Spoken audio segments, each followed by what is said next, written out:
Okay, up next, let's go through these DS things. Now, if you don't see these, it could be that you are in a not sweet version. That sounded really kind of funny. But the less than sweet, I guess, of live, I believe these only show up in sweet. You may also have them in a folder on your system too. But for me, they're right here all out in the open. DS, clang, clap, cymbal, FM, hi-hat, kick, sampler, snare, and tom. Now, these are Max for Live devices. You'll see that, Live is really, or Ableton, I should say, actually, is really kind of keen on peppering Max for Live devices all over. A lot of the time, someone will build a Max for Live device and then they decide to include it in the release. I don't think that's what these are, but you'll see if you go to Max for Live that there are some devices in there. I'm going to do a whole class on Max for Live in Live 12, so keep a lookout for that, and we'll talk about actually how to program stuff. But for now, we're just talking about using stuff. We don't have to know how to program to use Max for Live devices. We can tell they're Max for Live devices because they have this little different symbol here. But basically, these are just really quick and simple drum sounds. Okay, so drum synths. They're not samplers except for this one. They're just classic drum sounds. They're kind of like your 808, 707, those types of classic drum machine type sounds. So what I want to do in the next 10 videos or so is just rip through all of these. I'm not going to make something with all of them because if you look inside the presets, they have, this is a drum rack that's using all of the drum synths. And this is the same drum rack. And this is the same drum rack. And this is the same drum rack. You get it. So let's go through and look at all of these individually kind of quick, and then we'll come back and make something with the actual drum rack. Okay? Here we go. Okay, DS clang. So I'm going to throw that on a new track. Here it is, quite simple. It makes this sound. You've heard that sound before if you've ever played around with the classic drum machine. We've got some controls over it that'll get it away from that traditional kind of drum machine clang sound. We can change the pitch.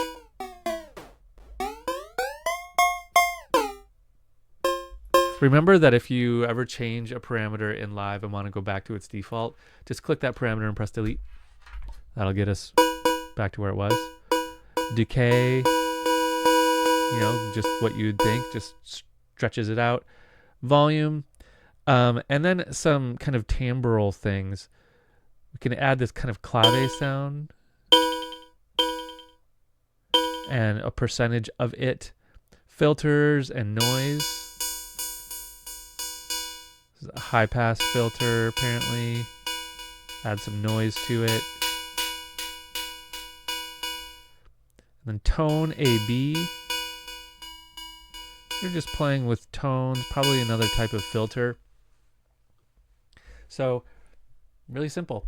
Like all Max for Live devices, if you really want to crack this open and like reprogram it to do exactly what you want, you can hit this button right here, and that'll open like the code editor type thing.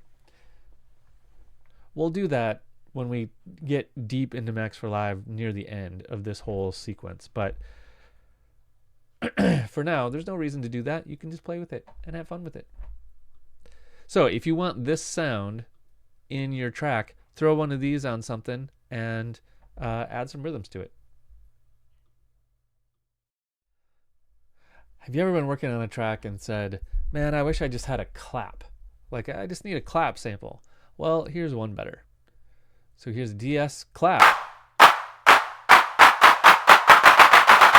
That's what it sounds like. Now, what's cool about this is that it does have some randomization built in, so that if I click it 1,000 times, you'll hear that it's changing slightly every time.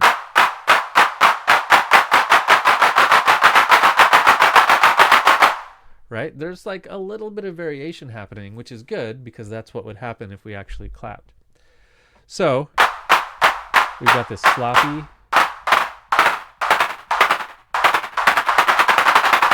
or really tight tail. Something like a reverb tail. Spread. Tone, make it a little brighter. Tuning. Decays, it's going to turn it into noise. And then volume. It's a clap. Sweet.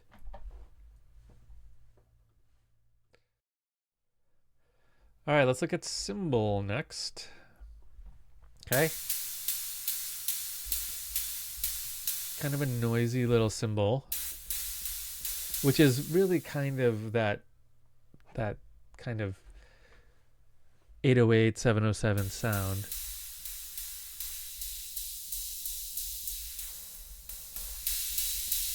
You know, we can just adjust little things.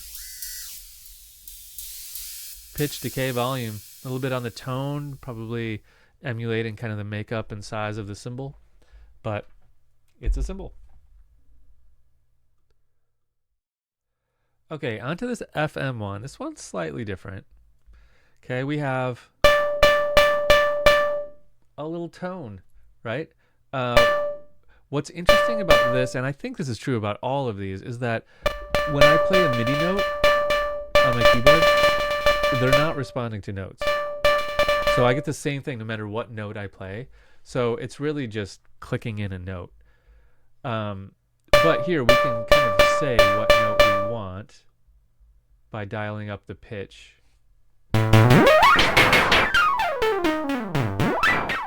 That's kind of fun. It's like an old Atari. You know, decay.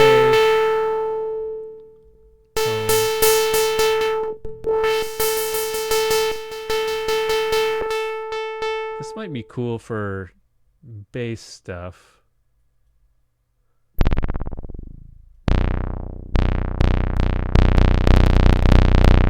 Maybe, possibly. But it's just a simple FM tone.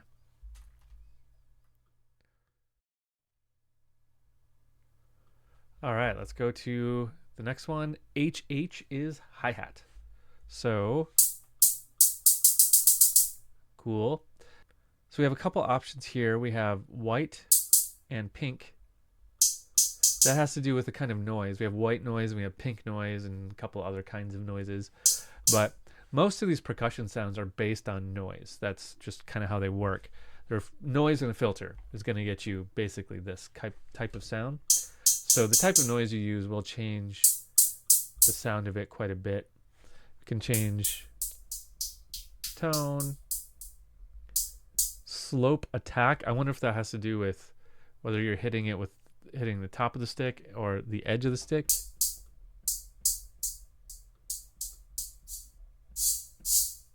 Oh, it's just literally the attack. Ramping up the attack. Pitch, decay, and volume. Nothing fancy. I'm surprised they don't give us an open hat here, but that's kind of what the cymbal one was. So here we just get a closed hi-hat.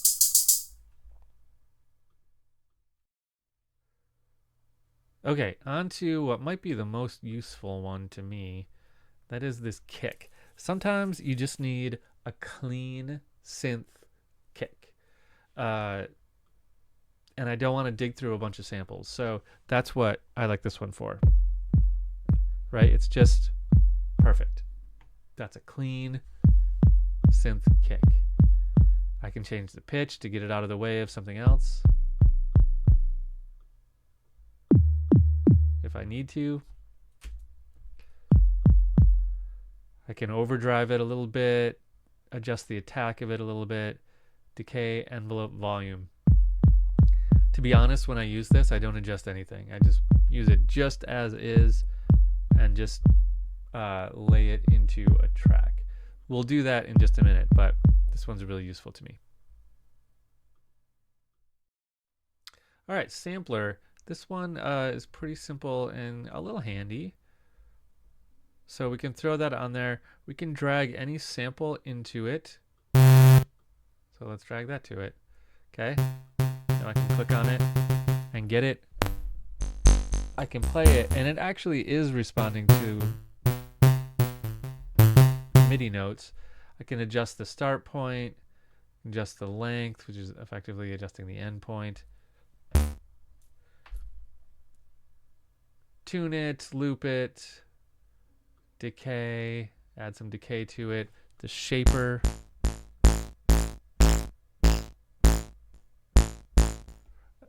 Adding a little more shape to it, or an envelope.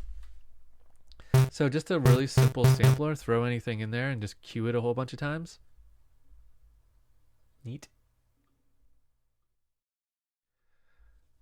All right, 2 more. Snare. Again, just what you need. Now this is a very specific snare. This is that, like, you know, old classic drum machine snare sound. You know, we can adjust the color a little bit.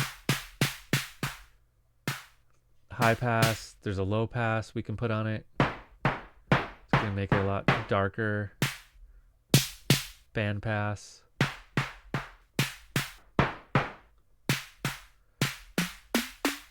Can tune it a little bit. Add some decay.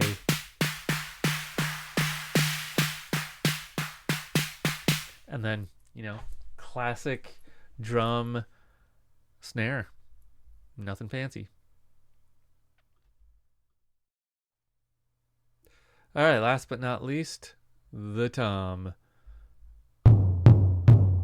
Sounds like a floor tom. You can change the pitch. That sounds like a rototom. Color, tone, band.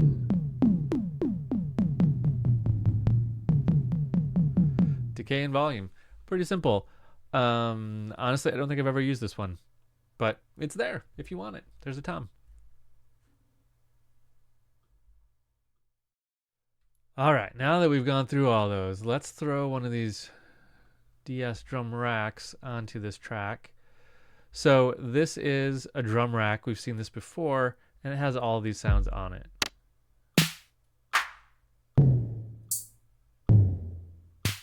Now for each of these, we can go through and adjust anything we want. We've got pitch control for this one. This one we've got tone control, and anything in here. So we can still adjust anything we want just by clicking on it. So what I think I might do is go to MIDI clips, see if I can find a cool like drum beat. That's kind of cool. So let's drag that onto there. Okay, and then we'll just loop that out, open it up. Okay, so now I've got a cool drum pattern using these sounds. Let's solo it.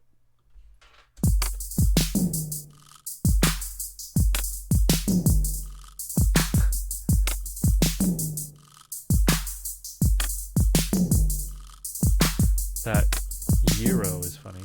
I don't know what that is. Okay, well, let's hear this in context of our big, giant, crazy thing.